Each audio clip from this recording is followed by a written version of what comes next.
Agora volta rápido, Tiago. Som. Bom, agora dá certo, pessoal. Presta atenção. Nós estamos vivendo momentos, só que agora ficou alto o retorno. Muito alto. Som, peraí. 1, 2. Som, 1, 2.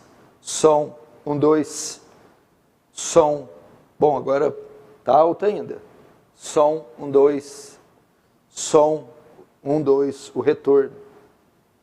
Era bom fazer isso antes de entrar ao vivo, né? O pessoal tá tudo vendo, né? Aí a turma do Paulo Júnior é amadora. Som. Aí, agora ficou bom. Pronto. Som, pronto. Vamos lá. Nesses tempos de pandemia, e já estamos aí entrando no 3º mês, invariavelmente vem Ih, meu Deus do céu, aumentou de novo, aí.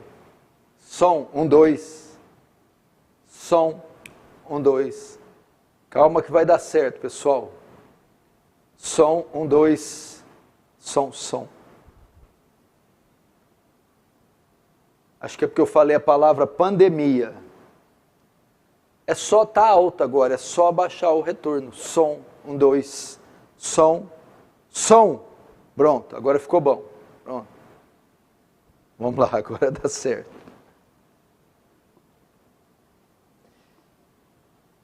Espero que agora dê certo, né?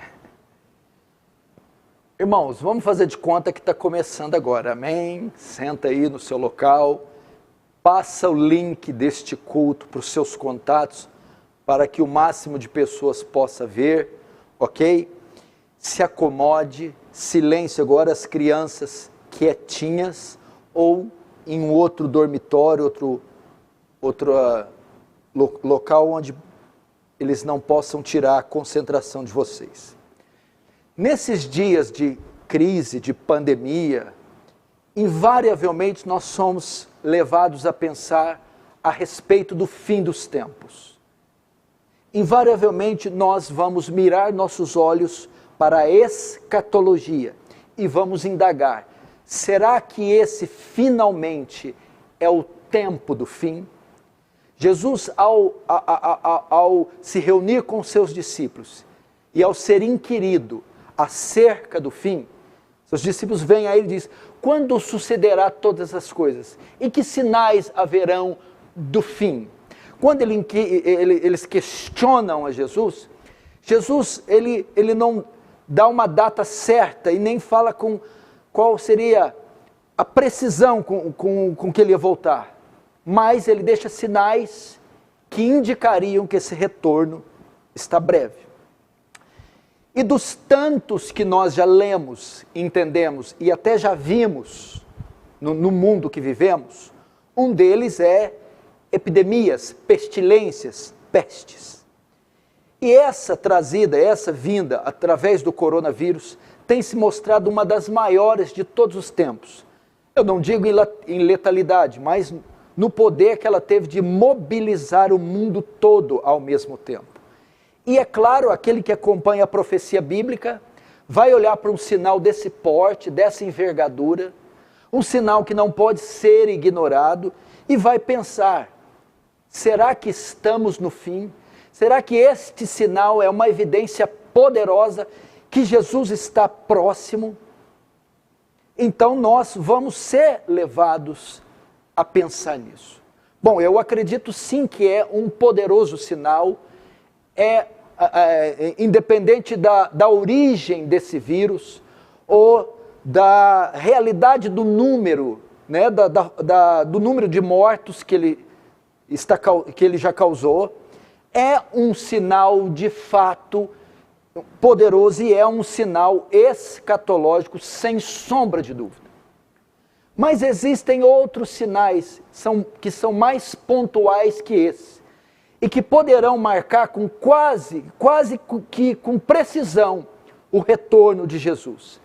E eu vou falar aqui desse sinal que Paulo trata nesta carta. Então eu acredito que para você, junto com os sinais que Jesus deixou, esses que seriam vistos na natureza, na economia, no cenário religioso, você vai unir com este sinal que Paulo deixa aqui, então você vai poder formular na sua mente, no seu coração, e entender a que tempo nós estamos da volta de Jesus. Bom, Paulo escreve 2 cartas para os Tessalonicenses, a primeira e a segunda epístola, a igreja que estava em Tessalônica. Ele a escreveu no ano 50 depois de Cristo. Fazia mais ou menos 20 anos que Cristo já havia morrido. E de tantas coisas que Paulo trata na epístola, nas 2 epístolas, ele precisa tratar de 2 problemas que estavam ocorrendo lá. E esses problemas estavam relacionados à volta de Jesus. Estava havendo um burburinho entre os crentes de Tessalônica a respeito da volta de Jesus. E eram 2 problemas que envolviam a volta de Jesus, e Paulo vai tratar deles na primeira e na segunda epístola. O primeiro problema é que os crentes de Tessalônica, alguns pensavam que Cristo já havia voltado, e eles não tinham visto, e eles não tinham se reunido, eles tinham perdido a volta gloriosa de Cristo, e por isso estavam sofrendo tanto. O segundo problema era que o outro grupo pensava que a volta de Cristo era iminente, era para já. Ele ia voltar num período muito próximo. E aquilo estava mexendo com eles de tal forma que eles estavam abandonando as suas atividades. Pois pensavam, trabalhar, projetar, fazer as coisas para quê? Se Cristo está próximo, muito próximo de voltar. Então, um grupo achava que ele já tinha voltado, o outro grupo achava que ele iria voltar a qualquer momento e naquele tempo. Em razão disso, estava deixando suas atividades. Então, Paulo, na altura do capítulo 2 da segunda carta, vai consertar, vai ajustar esse pensamento acerca da volta de Jesus. Ele começa capítulo 2, verso 1. Irmãos, no que diz respeito à vinda de nosso Senhor Jesus Cristo e a nossa reunião com Ele, então, primeira coisa, então ele está dizendo aqui, no que diz respeito à vinda dele, a segunda vinda, ou a volta, e nossa reunião com Ele, provavelmente é uma menção do arrebatamento, ou seja, quando Jesus voltar, nos reuniremos, nos encontraremos com Ele. Então, Paulo, no verso 1, ele mostra o tema que ele vai tratar com eles. É a volta de Jesus. Irmão, então vamos lá. No que diz respeito à volta de Jesus, ou à segunda vinda, e a nossa reunião com Ele, que se dará nessa vinda, nós vos exortamos. Pronto. Então Paulo abre o assunto que ele vai tratar. É a volta de Jesus. E ele vai os exortar a respeito dessa volta. E ele vai dizendo, a esse respeito da volta de Jesus, nós vos exortamos, tá, ao quê? A que não vos demovais da vossa mente, com facilidade, nem vos perturbeis, até aí. Então Paulo exorta eles acerca da volta de Jesus. O termo aqui, que não vos demovais da vossa mente com facilidade, significa que vocês não sejam facilmente abalados. Essas questões sobre a volta de Jesus estavam amedrontando os crentes de Tessalônica, estavam abalando os crentes de Tessalônica, e estava fazendo isso com facilidade. Eles estavam extremamente abalados. Por quê? Porque eles estavam passando dificuldades e perseguições, situações parecidas com o cenário do retorno de Jesus. Por essa razão, vendo aqueles sinais, vendo o cenário, pensavam que ele já tinha voltado ou que estava próximo a voltar. E isso estava deixando eles abalados. Da mesma maneira, tem muitas pessoas que estão me vendo que não sabem lidar com os sinais do fim, não sabem lidar com as profecias acerca do fim, não sabem lidar com escatologia. Qualquer eventual sinal do fim, qualquer menção acerca do fim, elas ficam abaladas. Quando elas ouvem falar sobre terremotos, guerras e rumores de guerras, ou conflitos armados, ou como esta epidemia, que aponta sim para o fim, elas ficam completamente desequilibradas, abaladas. E o termo diz, não vos demovai da vossa mente com facilidade, facilmente são abaladas. E Paulo está exortando eles, está nos exortando, para que estes sinais não nos abalem facilmente. Não tirem de nós a coerência, o bom senso, a sensatez. Então, irmãos que estão assistindo essa confusão política, econômica, geológica, científica, mesmo vendo tudo isso, não se apavorem. É a ideia. Não vos demovais da vossa mente de facilidade, nem vos perturbeis, né? O texto aqui é, nem fiquem perturbados, né? Eu fiz de caneta aqui, essa hora aqui eu devia estar inspirado, eu escrevi em hebraico. Ah, tá. Que vocês não sejam facilmente abalados, nem continuamente perturbados. Não deixe que essas questões escatológicas perturbem vocês, abalem vocês, embotem os seus sentidos, ok? E agora ele vai mostrar de que maneira eles estavam tendo a mente perturbada e as emoções abaladas. Como eles foram abalados e perturbados pela questão escatológica. Qual foi a forma usada para abalá-los? E ele vai dizer então, quer por espírito, quer por palavra, quer por epístola. Essas estavam sendo as ferramentas de comunicação escatológicas usadas para abalar os tessalonicenses. Entenderam? As informações, os termos escatológicos estavam chegando até eles através de espírito, palavra e epístola. E isso estava abalando eles. Vamos começar então. Então nem vos perturbeis, quer por espírito, quer por palavra, quer por epístola. Primeiro, quer por espírito. Assim como nos dias de hoje, desde o primeiro século, haviam pessoas que profetizavam, espírito aqui, pessoas supostamente cheias do Espírito, estavam profetizando que Cristo já teria retornado. Então veja só, falso profeta é coisa já do primeiro século. Então ele está querendo dizer, não se perturbem por pessoas que vêm em nome de Deus e dizem que Cristo já retornou. Não deixe que essas profecias, que essas predições falsas perturbem vocês, abalem vocês. Semelhantemente, na nossa época acontece isso.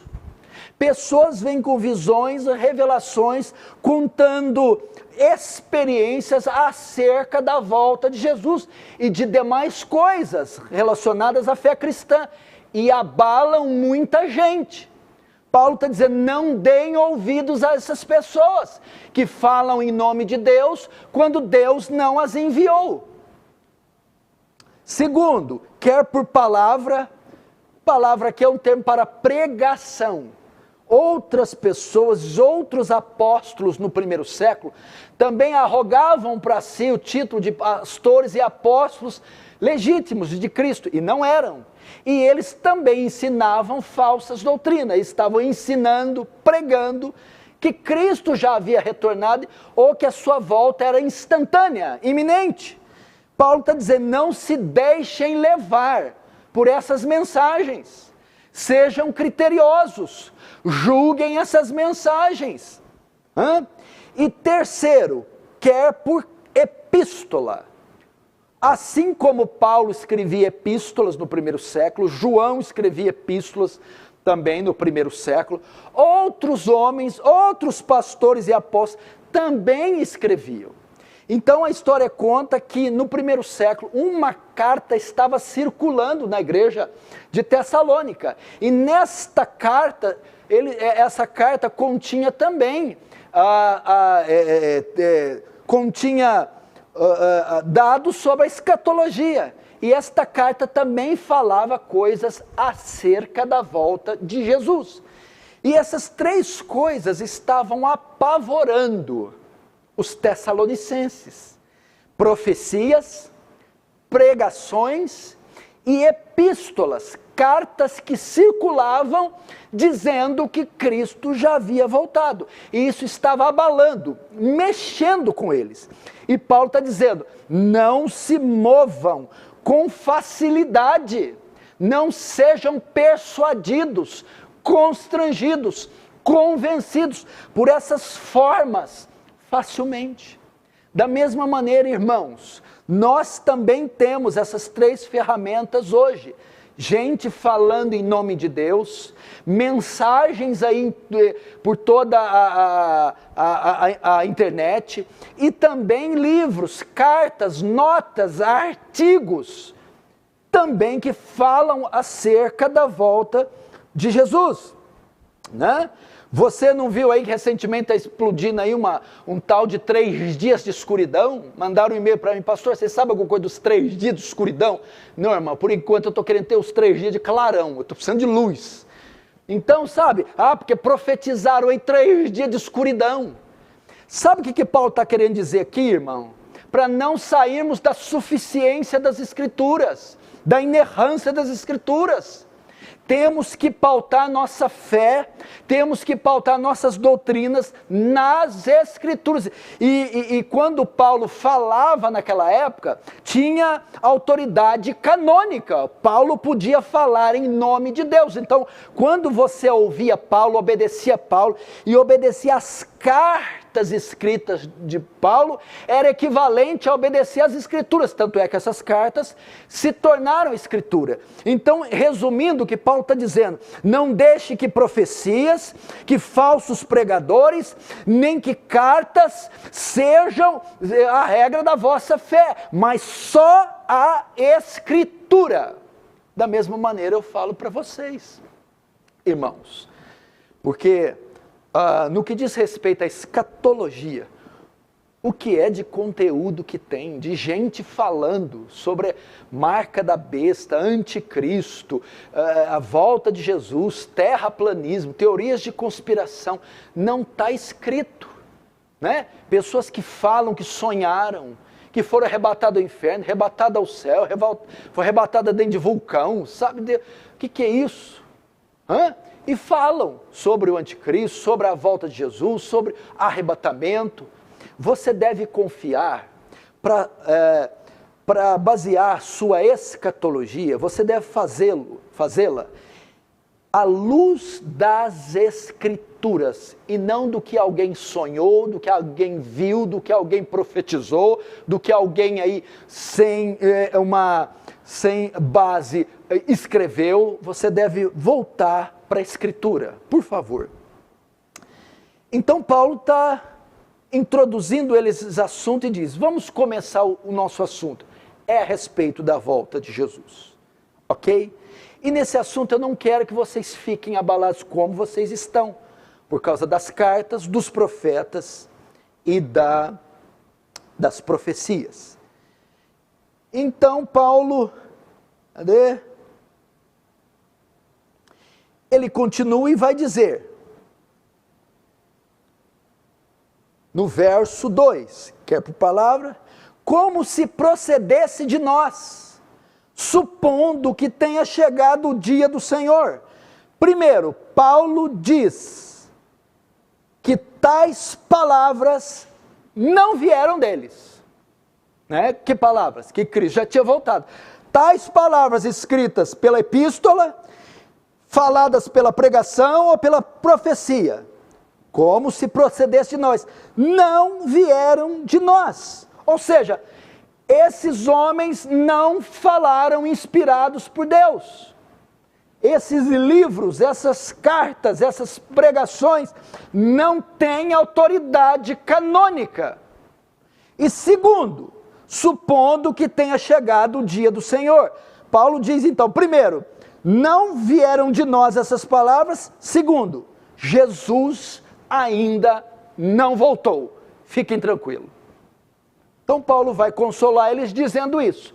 Essas informações que vocês estão recebendo não vieram de nós. E quem as trouxe não tem autoridade para trazer. E segundo, fiquem tranquilos, Cristo ainda não voltou. Então ele dá essa introdução para consolá-los. Agora ele vai mostrar quando é que Cristo voltará. Quais são os fatores determinantes para Cristo voltar? Ele vai dizer, o pensamento de vocês acerca da volta de Jesus está errado. O pensamento de vocês a respeito do tempo da volta, pensando que ele já até voltou agora e voltaria no primeiro século, está errado. Por quê? Porque a volta de Jesus tem que atender um princípio. Tem que passar por um princípio, um grande sinal. Sem este sinal não ocorre. Ok? Antes de Cristo vir, deve vir outro primeiro. Ok, Tessalonicenses? Antes de Cristo aparecer, outro deve aparecer primeiro. Antes de Cristo se manifestar novamente, outro se manifestará primeiro. Sem a vinda deste outro, sem a aparição desse outro, sem a manifestação desse outro primeiro, Cristo não volta. Porque esse outro precede a volta de Cristo. Ele é o maior sinal para a volta de Cristo. Quem é? O anticristo. E ele vai dizer isso no verso 3.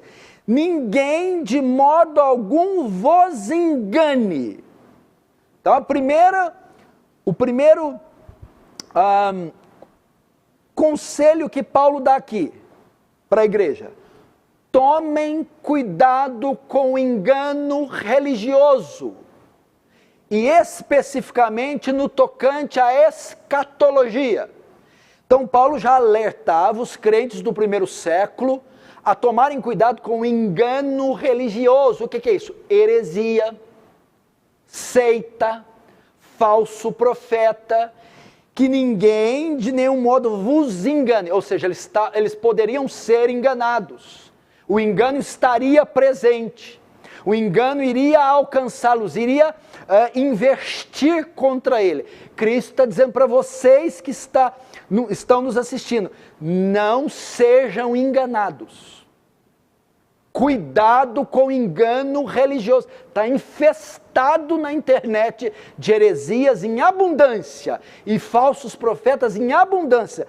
Cuidado com o engano. E o quê? Ninguém vos engane com falsas previsões.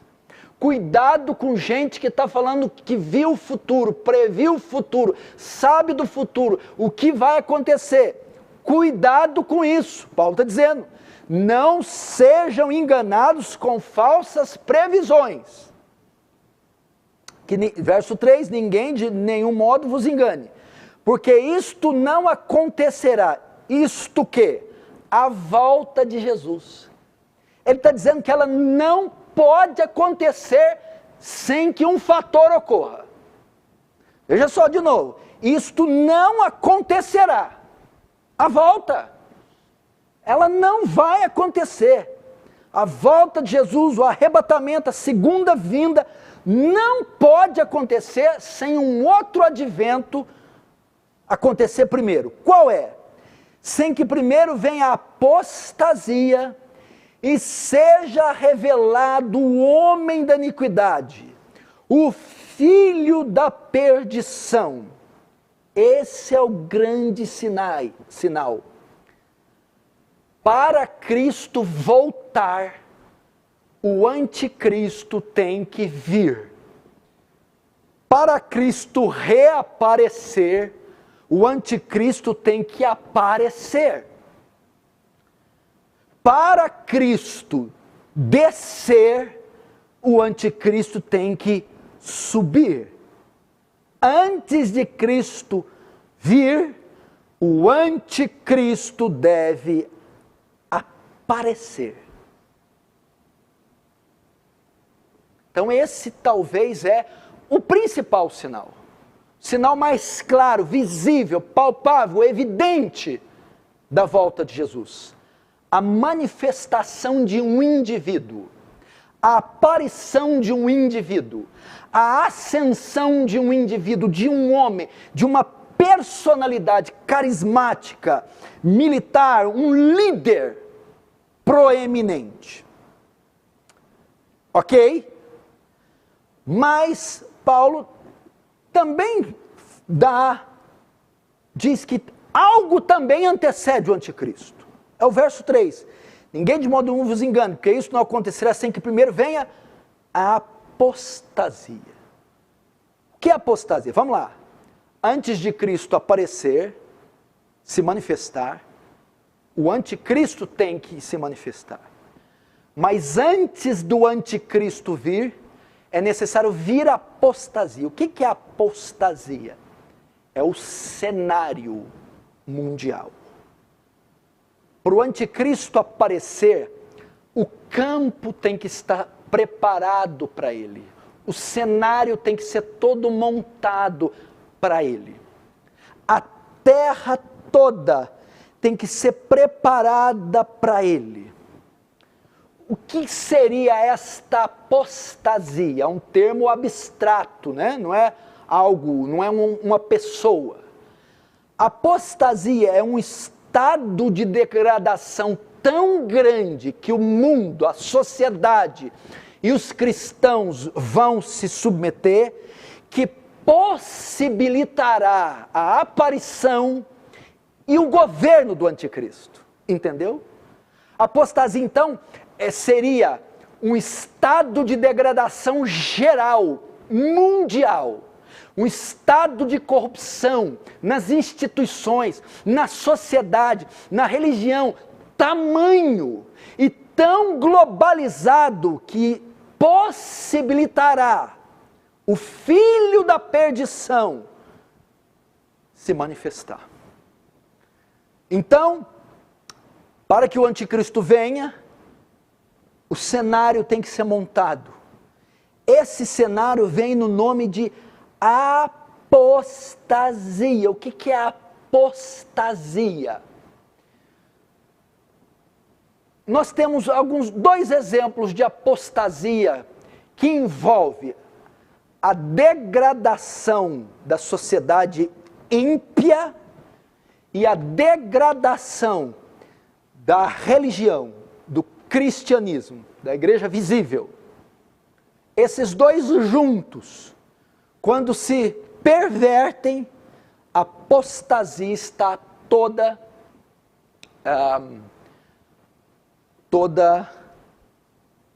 lançada, completa. Mateus capítulo 24 diz, que estado é esse? Ele vai descrever o seu sermão escatológico. Jesus está dizendo, dando sinais. E ele vai listando uma série de sinais. Ele diz assim, que naquele tempo, muitos se escandalizarão, escandalizar é tropeçar, desviar, trair-se uns aos outros, odiar-se uns aos outros, e por se multiplicar a iniquidade, o amor de muitos se esfriará. Multiplicação da iniquidade, o ímpio, a sociedade pagã, amor se esfriando, a igreja. Então olha o cenário, a religião, a igreja se esfriando, e a sociedade multiplicando a iniquidade. E o cenário ficará como? o de Gênesis capítulo 6, da geração antediluviana. O estado de depravação, de corrupção, de degradação moral, coletivo, mundial, geral, será tão grande que a narrativa sobre os antediluvianos era, o pensamento daquela geração era só mal continuamente. Esse é o cenário que tem que ser preparado para o anticristo.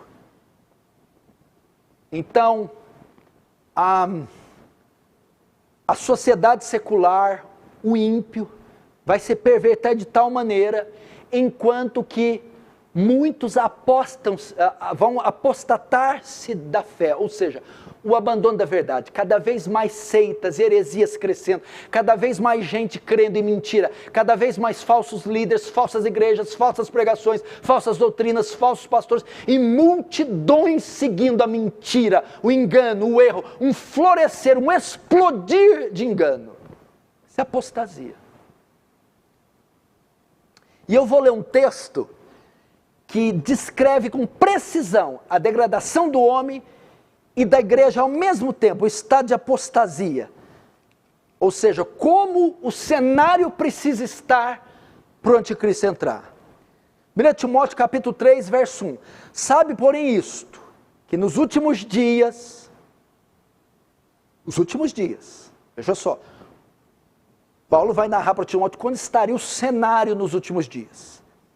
Sobrevirão tempos difíceis, pois os homens serão egoístas, avarentos, jactanciosos, arrogantes, blasfemadores, desobedientes aos pais, ingratos, irreverentes, desafeiçoados, implacáveis, caluniadores, sem domínio de si, cruéis, inimigos do bem, traidores, atrevidos, enfatuados, mais amigos dos prazeres do que amigos de Deus, tendo forma de piedade, negando-lhe, entretanto, o poder. Foge também destes, Timóteo, pois entre estes se encontram os que penetram sorrateiramente nas casas e conseguem cativar mulherinhas sobrecarregadas de pecados, conduzidas de várias paixões, que aprendem sempre, mas jamais podem chegar ao conhecimento da verdade. E do modo porque Janes e Jambres resistiram a Moisés, também estes resistem à verdade. São homens de todo corrompidos na mente, réprobos quanto à fé. Eles, todavia, não irão avante, porque a sua insensatez será a todos evidente, como também aconteceu com aqueles.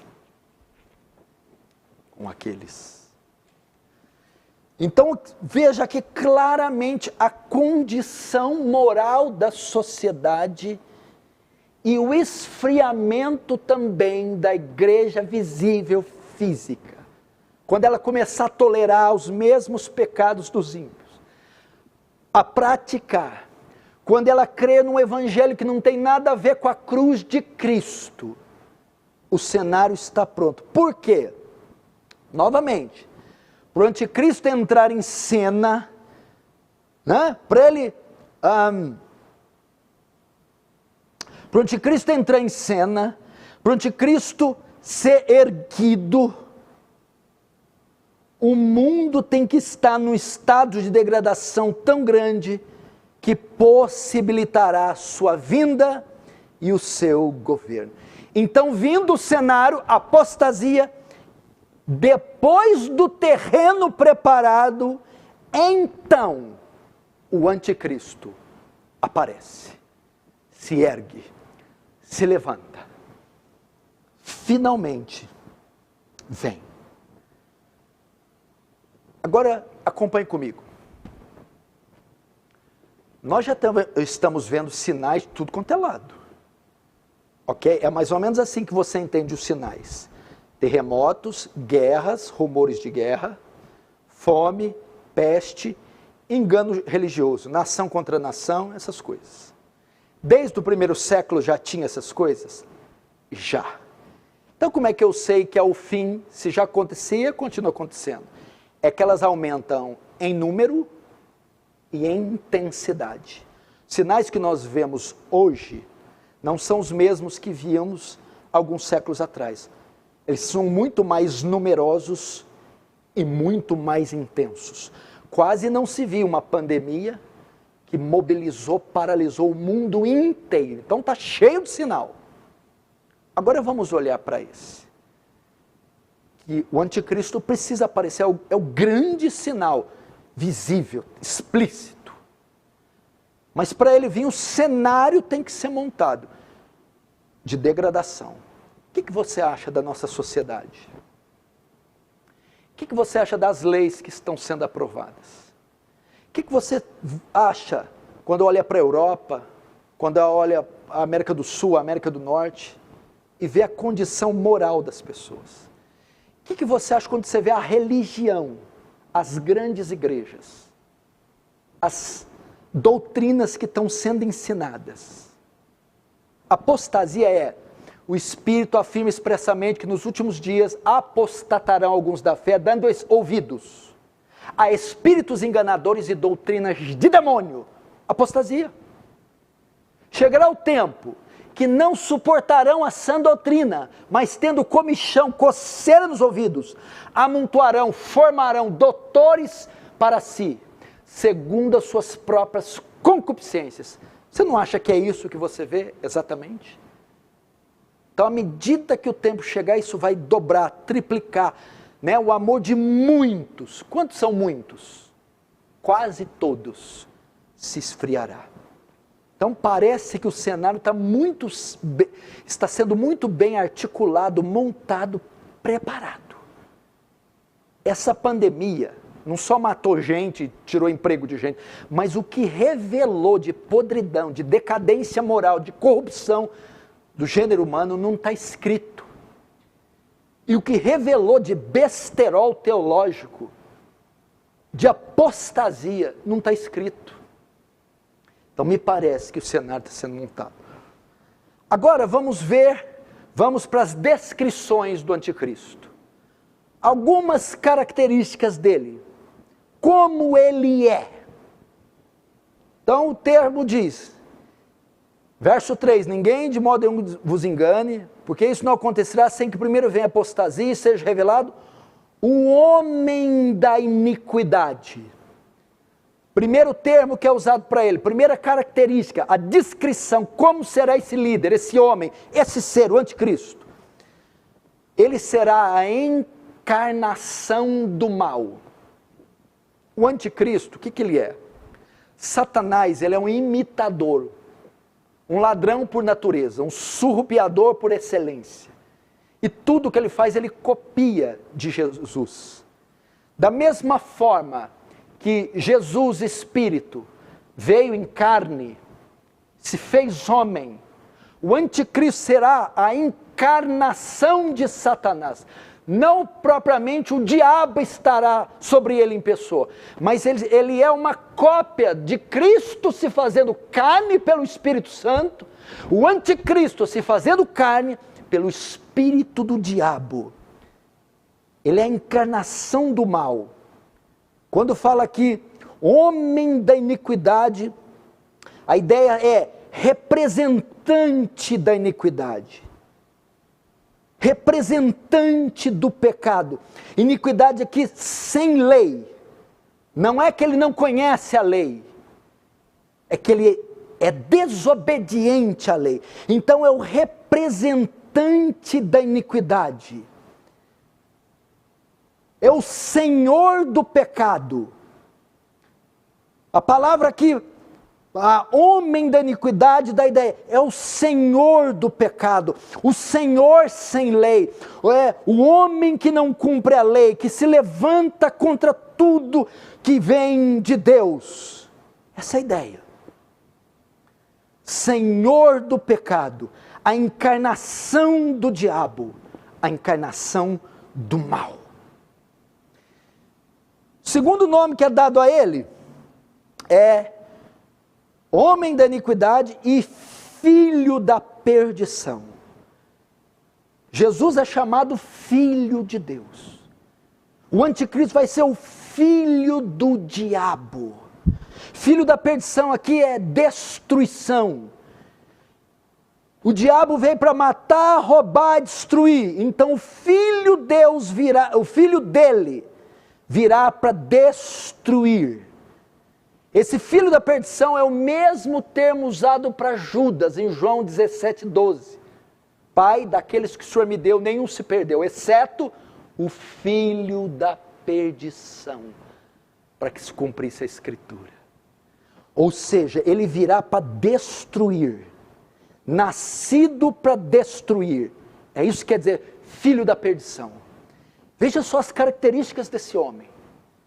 A encarnação do mal, o filho do diabo, o senhor do pecado e o filho da destruição. Filho do diabo, nascido para destruir, ou enviado para destruir. Essas são as características dele. Agora vamos para as funções dele. Quais são as funções dele? As funções dele. Destruir todos os valores cristãos, propagando a iniquidade. Verso 4. O qual, o anticristo, se opõe e se levanta contra tudo que se chama Deus, ou é objeto de culto. Até aí.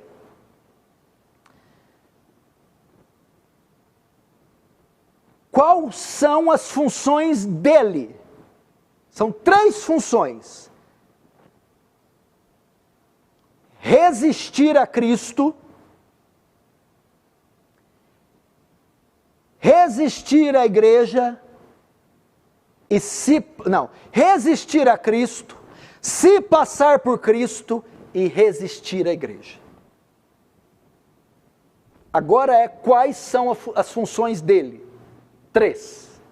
Resistir a Cristo, se passar por Cristo e resistir à igreja. Vamos lá, primeira função dele, veja só. O qual se levanta contra tudo que se chama Deus. As suas atividades, as suas funções consistem em destruir, em se levantar, em resistir a Cristo. Ele vai ser levantado para resistir, irmãos, a obra de Cristo, o Evangelho de Cristo, a Igreja de Cristo, o nome de Cristo. O termo anticristo quer dizer contra Cristo. Quando fala anticristo, ele será contra tudo o que é de Cristo. Se você pensar assim, bom, ele vai se levantar contra qualquer noção de Deus, tudo que se chama Deus, não é isso, porque há muitos deuses, muitas religiões. O anticristo não vai se levantar contra os deuses das outras religiões propriamente. A ideia dele é o Deus da Bíblia, é o Deus cristão, é o Deus que se personificou na pessoa de Cristo. É isso que ele deseja combater. Então, primeiro, resistir a Cristo. Segundo, se passar por Cristo. Se levanta contra tudo que chama Deus, objeto de Deus, a ponto de assentar-se no santuário de Deus, ostentando-se como se fosse o próprio Deus. O que é isso? O anticristo vai exigir adoração a si próprio. Ele vai banir todas as outras formas de culto e vai criar um único culto, o culto a si mesmo. O ápice do seu repúdio contra Deus e contra Cristo é dizer que Ele é o único e verdadeiro, ou seja, Ele vai se passar por Cristo.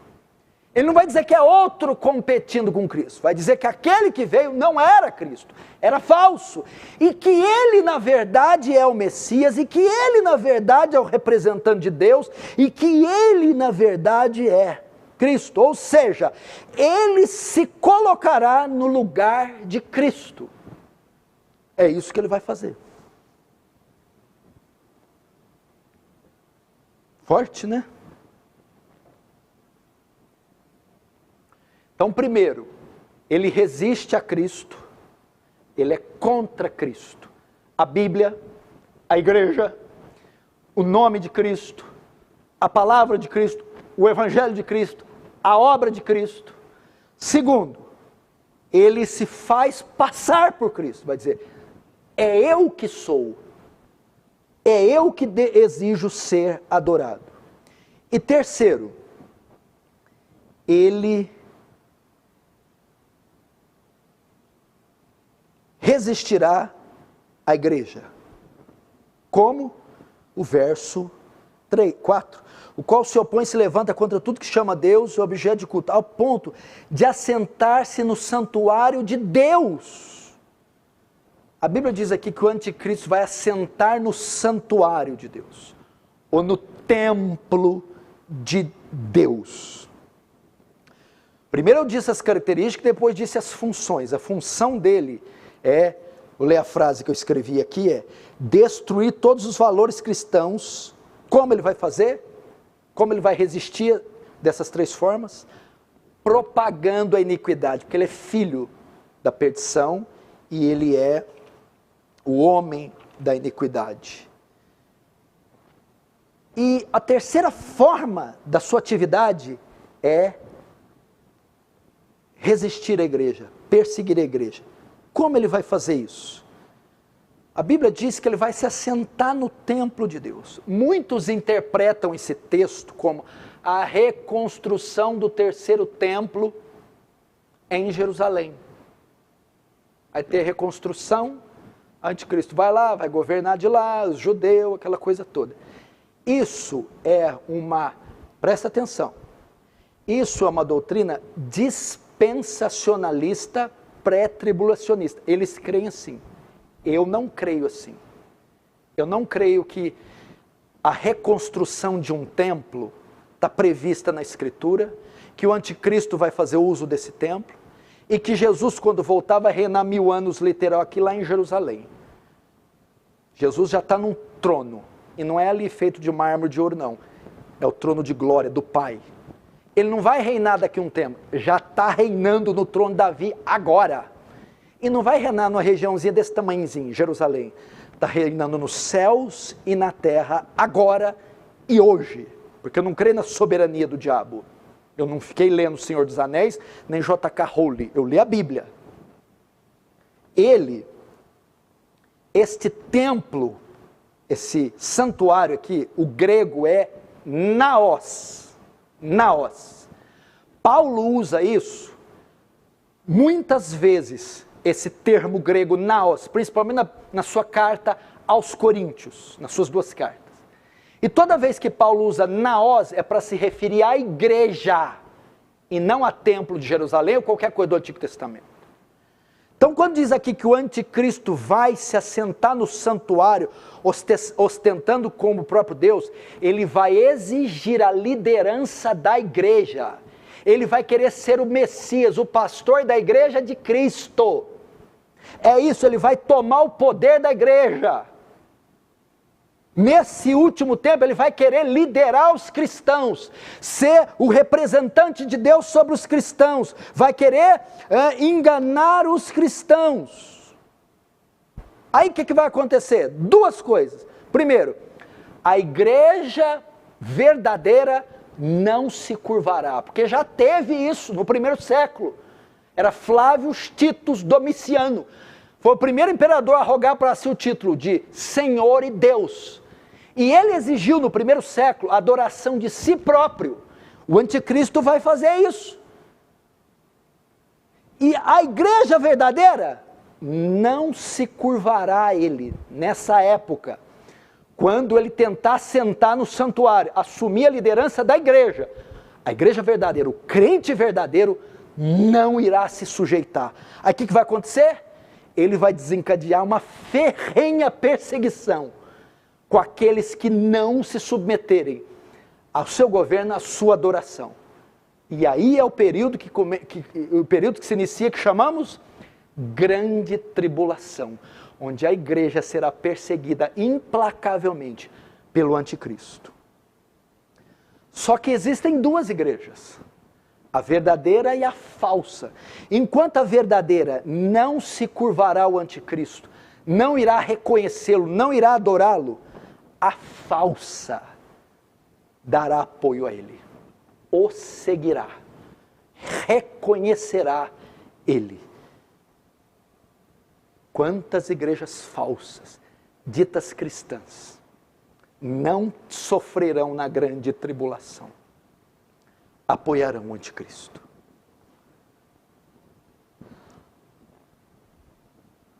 Então, aqui tem alguns traços de quem ele é, as suas ações. Agora, para encerrar, quando ele virá? Quando isso acontecerá? Quando o anticristo virá. Quem o controlará? Quem decide quando ele vem e quando ele vai? Vamos ver o verso 5, ele vai nos responder. Não vos recordais de que ainda convosco eu costumava dizer-vos estas coisas? E agora sabeis o que o detém. Quem detém o anticristo? Quem está segurando o anticristo? Para que ele seja revelado somente em ocasião própria. Então Paulo vai puxar a orelha deles assim. Quando eu tive com vocês, vocês não se recordam que eu falei disso? O que vocês estão com dúvida? Eu falei do fim, que Jesus ia voltar, mas ele só iria voltar após a ascensão de um homem como esse, o anticristo. Não falei? Só que agora vocês sabem o que o detém. Tem uma barreira, um bloqueio que fala, agora não, anticristo, você não vai aparecer. Não vai. Só vai ser revelado somente em ocasião própria. Então, quando ele virá? Bom, o tempo da vinda dele vai cumprir toda a profecia escatológica e vai cumprir a vontade de Deus. O anticristo só virá no tempo de Deus. Esse que o detém são os decretos de Deus, é a soberania de Deus. Alguns creem, tem mais ou menos 8 interpretações para aquele que o detém. Alguns acham que é o governo humano que o detém. Segundo, acham que é a pregação do evangelho que o detém. Terceiro, só após a prisão de Satanás. Quarto, é a providência de Deus. Quinto, é o Estado judeu. Sexto, a igreja que o detém, tem que ser tirada. Sétimo, o Espírito Santo. E alguns creem que é o arcanjo Miguel. Mas não. Quem detém, quem está segurando o anticristo, é a soberania de Deus, a poderosa mão de Deus, que quando for tirada, no tempo que Deus determinou, que ele permitir, então o anticristo aparece. Isso aqui dá 3 ensinos pelo menos. Primeiro, o anticristo só se manifesta quando Deus quiser e não quando o diabo quiser. Segundo, ele não tem autonomia total sobre si. É Deus que o tem. Terceiro, Deus continua sendo soberano até na grande tribulação, na última metade da última semana de Daniel.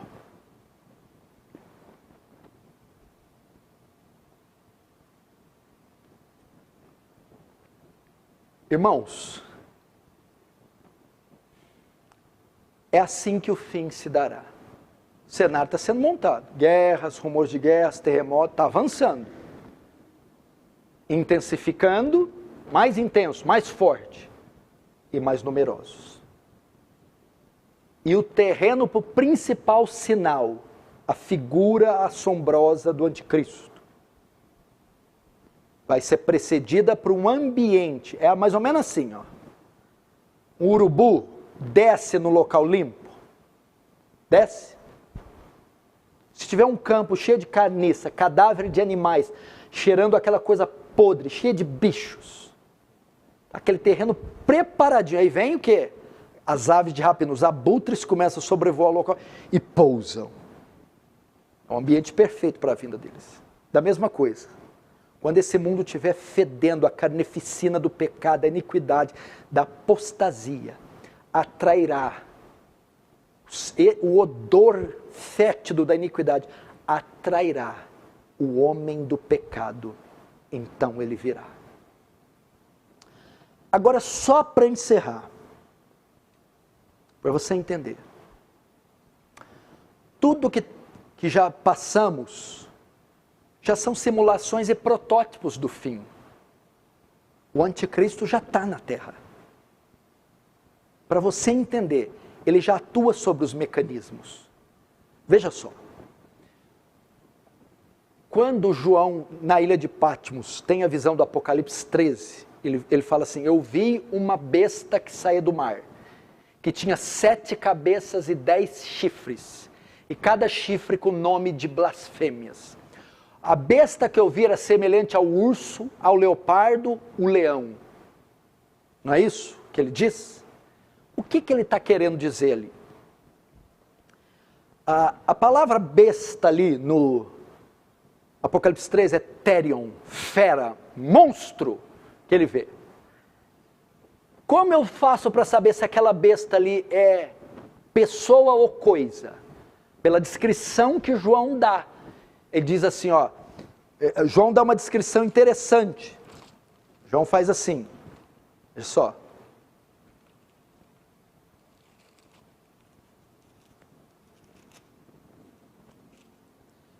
João diz que a besta é semelhante ao leopardo, com pés de urso e com boca de leão. É isso que ela vê? Leopardo, urso, leão e assim por diante. Essa figura já foi vista uma vez na Bíblia. Daniel tem a visão. Ele vê 4 animais. Ele vê leopardo, ele vê urso, ele vê leão e depois ele vê um monstro com dentes de ferro. Depois ele interpreta a visão. Eram animais literais? Era urso que ele estava querendo dizer? Não. Eram demônios? Não. Eram o quê? Aí ele vai dizer, eram reinos. Babilônico, Império Babilônico, Medo-Persa, Grego-Macedônio, Império Romano. Então a besta que João está vendo são impérios, é um império, é um sistema, é uma máquina de governo, política e militar. Então a besta do 13:1 não é homem, nem coisa, é um sistema, é um império, é uma forma de governo. Ok? E no verso 3, então vi uma das suas cabeças com golpeada de morte, mas essa ferida mortal foi curada. Essa cabeça é o anticristo. É o chifre pequeno de Daniel, capítulo 7. O que significa? O que eu quero dizer aqui para você? Que 2 Tessalonicenses 2, verso 7, diz assim, com efeito, o mistério da iniquidade já opera, e aguarda somente aquele que seja afastado, e aquele que agora o detém. O que eu estou querendo dizer? Esse texto diz que o anticristo já está entre nós. Ele só ainda não se... O 7 diz, o mistério da iniquidade opera. O que é isso? O anticristo já opera, já trabalha, já atua, está entre nós. Só que ele está em espírito, o espírito dele já opera. E no verso 4, no verso 3, esse espírito se encarna em um homem. Não sei se já encarnou, se o anticristo já está vivo. Não sei. Mas o Espírito já atua. E atua onde? Naquilo que João viu. Atua no sistema, atua no governo, atua nas entidades, atua nos impérios, atua. Então, você já pode ver o anticristo atuando através de instituições, de formas de governo, de leis e de ideologias, promovendo tudo aí que você está vendo. Ele já está entre nós. Agora chegará o dia que ele não estará só no sistema, quando esteve no Império Romano, no sistema babilônio, no sistema greco-macedônio e no sistema medo-persa. Ele sairá do sistema e se encarnará em um homem, o homem do sistema babilônico, Nabucodonosor. O homem do Império Medo-Persa, agora não vamos lembrar, do grego-macedônio, Alexandre o Grande. Do Império Romano, Nero, o imperador César. É isso que vai acontecer. Então o cenário está sendo preparado enquanto o espírito dele já trabalha nas máquinas, nos sistemas. Mas chegará o dia que sairá do sistema e se encarnará em um homem, uma pessoa. E então, quando isso acontecer, saberemos de fato que Jesus se aproxima. Porque Paulo diz, ninguém vos engane, porque Cristo não virá sem que antes o mundo, o cenário esteja pronto, a apostasia, e venha o homem do pecado, o filho da perdição, a besta, o anticristo.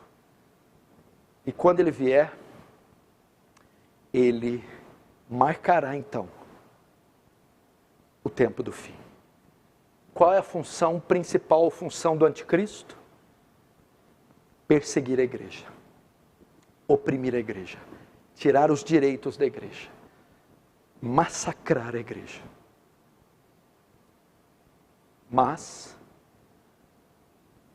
revestidos de Cristo, vou até ler esse texto também, não estava no script.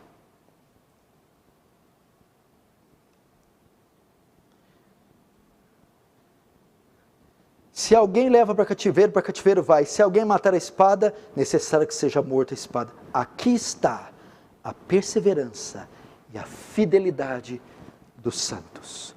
Os santos não negarão, permanecerão perseverantes e fiéis ao Senhor, revestidos de tal força, tal graça, para suportar tudo que virá.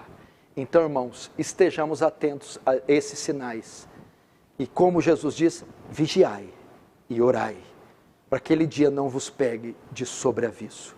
Amém? Feche os olhos comigo, vamos orar.